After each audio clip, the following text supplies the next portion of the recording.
Mention Roswell or Area 51, and almost everyone pictures the exact same thing: a crashed flying saucer, alien autopsies, and a massive government cover-up. Declassified records now confirm that for decades, the U.S. military ran secret aerospace programs while systematically lying to the American public about their nature. The military used these cover stories to shield radically advanced aerospace technology from Soviet intelligence. The enduring myth of little green men is the byproduct of a masterclass in counterintelligence and strategic misdirection. To understand why, we have to look at the geopolitical reality of the late 1940s. The Cold War had just begun, and the Soviet Union was rapidly expanding its nuclear capabilities. America faced a sudden existential intelligence gap. They needed a way to detect Soviet atomic tests and spy on distant military installations without triggering an active war. Solving that problem required testing massive surveillance balloons and next-generation stealth aircraft over American soil, creating a logistical nightmare. How do you fly enormous, experimental craft in the open sky without Soviet spies noticing? The military required total invisibility.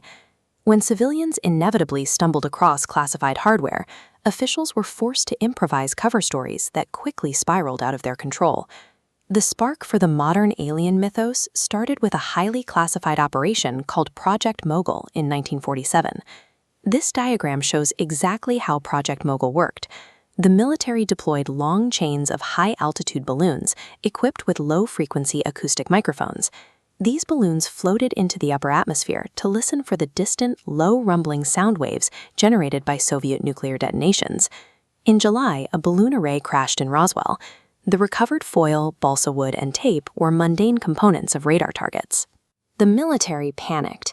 Top-secret nuclear detection technology fell into civilian hands, and media attention risked alerting Soviet intelligence. In their rush to bury the story, the military's public relations office acted erratically. They issued a press release admitting they captured a flying disc, before frantically reversing course hours later to claim it was just a standard weather balloon. This clumsy, reactive cover-up, designed purely to blind Soviet intelligence, inadvertently lit the spark for the modern extraterrestrial mythos.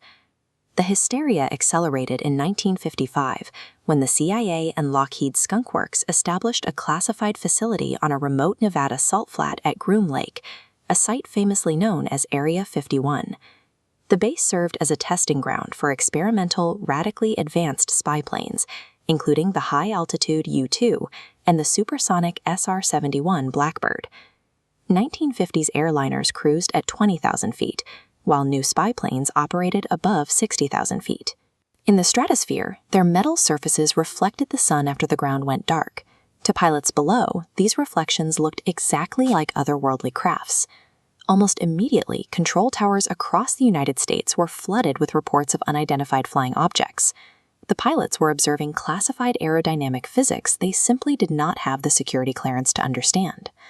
As the reports piled up, government officials realized their top-secret test flights were creating nationwide UFO hysteria.